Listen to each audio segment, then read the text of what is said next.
Oi, pessoal! A aula de hoje é sobre transformações químicas. Primeiro, a gente precisa definir o que são transformações químicas. E lembrando que transformações químicas é um sinônimo de reações químicas. Então, você pode utilizar da forma que você preferir. É a mesma coisa, ou você chama de transformação ou de reação química. Mas as transformações químicas são todos aqueles fenômenos que alteram as características da matéria. E aí eu coloquei aqui, gente, para vocês lembrarem que matéria é tudo aquilo que apresenta massa e ocupa um espaço. Mas vamos lá. Uma transformação química é todo um processo, um fenômeno que vai modificar, alterar as características daquela matéria. Então você tem uma determinada matéria que passa por um processo e essa matéria ela tem as características delas modificadas. Aí sim acontece uma transformação química. Por exemplo, aqui eu coloquei uma carne crua e depois a carne cozida. Para a carne cozinhar, precisa acontecer uma transformação química, ou seja, as características da carne crua elas são diferentes das características da carne cozida. A gente pode perceber na cor, na textura, na suculência, né? A carne crua ela é muito mais dura do que a carne cozida.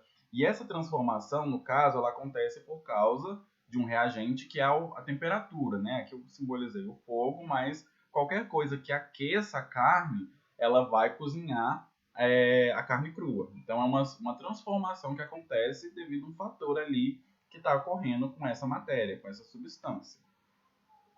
E é importante, gente, a gente diferenciar a transformação química de física. Lembrando, no nosso exemplo, a transformação química ela vai alterar as características da matéria. Então, você tem mudança na forma e na estrutura das moléculas que compõem aquela substância. Né? Então, quando a carne cozinha, ela muda de cor, ela muda a textura, muda a suculência, é porque as moléculas da carne elas sofreram alterações com calor. Né? Então, ali aconteceu um processo, uma transformação química.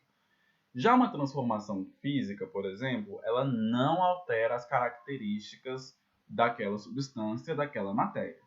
Por exemplo, eu tenho uma carne crua, mas aí antes de cozinhar essa carne crua, eu achei ela muito grande. Eu acho que não vai dar para o meu almoço, muita coisa para o meu almoço. Então eu vou cortar ela em dois pedaços, um para o almoço e outro para a janta. Eu pego uma faca, corto essa carne crua em dois pedaços. Você teve ali um processo, uma transformação física, né? Você pegou e cortou a carne, mas não alterou as características dessa carne crua. Ela continua sendo uma carne crua. Então, tem essa diferença entre química e física. E aí existem algumas evidências para quando acontece uma transformação química.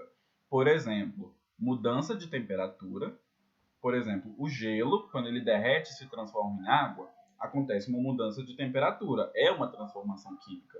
Você tem ali uma mudança nas moléculas de água que estão conformadas de um jeito para o gelo, e à medida que a temperatura vai modificando, né, vai aquecendo o gelo, ele começa a derreter.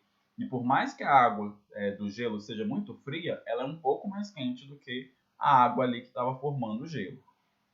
Mudança na cor também é uma evidência de que aconteceu uma transformação química. A carne, por exemplo, que a gente falou, quando ela cozinha, ela muda de cor. Né? Tanto é que tem os pontos da carne até queima. Quando queima ali começa a ficar com a cor preta.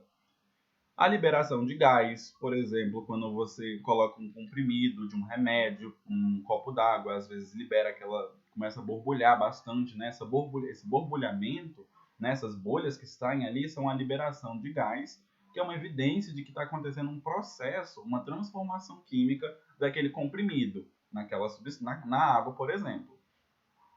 E a formação de precipitação. Por exemplo, quando você faz um achocolatado, você pega ali o leite, coloca ali as colheres do achocolatado, você mistura bem, você tem uma transformação química ali que muda a cor também, olha só que legal, muda a cor, né? Então o pó do achocolatado ele é dissolvido no leite e tem uma mudança de cor que já é uma evidência, mas geralmente sempre fica uma capinha de achocolatado no fundo do copo. Não sei se já aconteceu com vocês, mas comigo sempre acontece. Fica uma camadinha ali de achocolatado no fundo do copo. Isso a gente chama de precipitação. São o quê?